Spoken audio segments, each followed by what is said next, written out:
history, there have been some incredibly brazen con artists who have managed to swindle their victims out of vast sums of money in various schemes. Often motivated by greed, these unscrupulous individuals have left a mark on history that will never be forgotten. Here, we will explore the top 5 most brazen con artists in history, their tricks, and the aftermath of their schemes. From sophisticated Ponzi schemes to elaborate confidence tricks, these criminals have managed to fool even the most careful investors and authorities.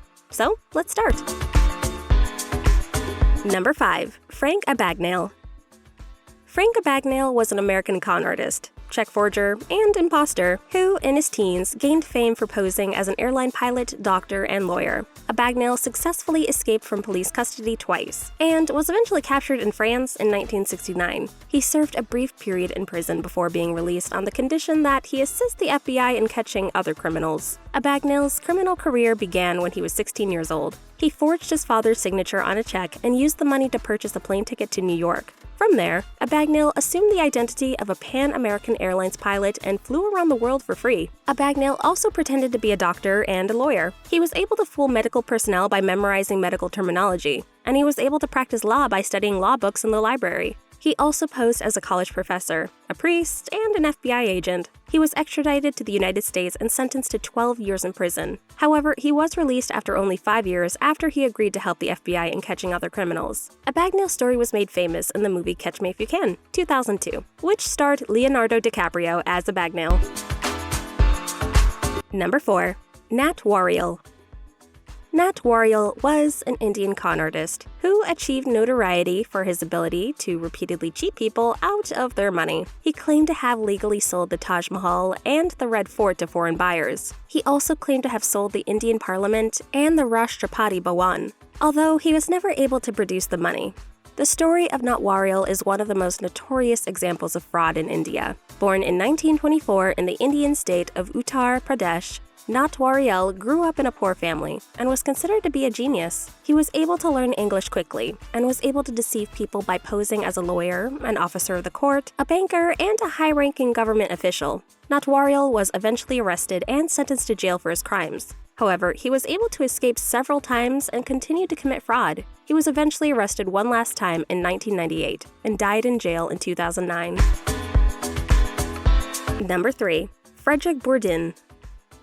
Frederick Borden is an infamous con artist who was impersonating missing persons since the mid-1990s. He has been known to travel from country to country and use a variety of aliases in order to gain access to families and resources. Borden was born in France in 1974. He first started impersonating children in 1996, claiming to be a missing child from Spain. He was eventually found out and sent back to his home country. After this, he started to find missing children from around the world and impersonate them. He's been known to impersonate a missing boy from Texas in 1998 and a missing boy from France in 1999. In 2008, Borden was caught in Spain trying to pass himself off as a missing child who had been missing for 6 years. He was arrested and sentenced to 6 months in prison. In the years since his arrest, Borden has become a celebrity, appearing in several documentaries, including one by BBC. He has also published a book, No One Else Like Me, which tells the story.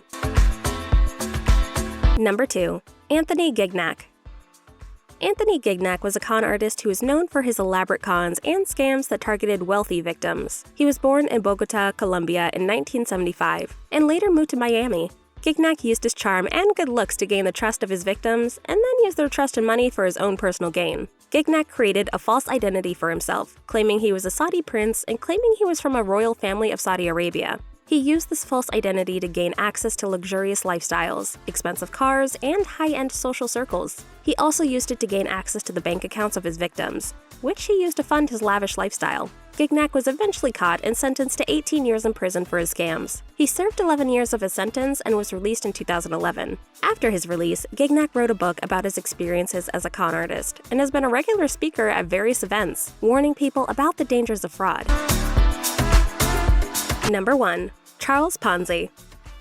Charles Ponzi was an Italian-born American con artist who is best known for his fraudulent scheme known as the Ponzi scheme. He was born in Lugo, Italy in 1882 and emigrated to the United States in 1903. He settled in Boston, Massachusetts and held a variety of jobs before he became a con artist. Ponzi began his criminal career in 1919 when he first advertised an investment opportunity. He promised investors a 50% return in 45 days, which was much higher than the 5% that banks were offering at the time. He offered to do this by trading international postal coupons. In reality, Ponzi was simply using money from new investors to pay off earlier investors, a tactic known as a Ponzi scheme. Ponzi's scheme was exposed in 1920 when authorities determined that he was not actually trading international postal coupons. Instead, he was using the money from new investors to pay off earlier investors, rather than actually making any profits. By the time the scheme was exposed, Ponzi had taken an estimated $15 million from thousands of investors.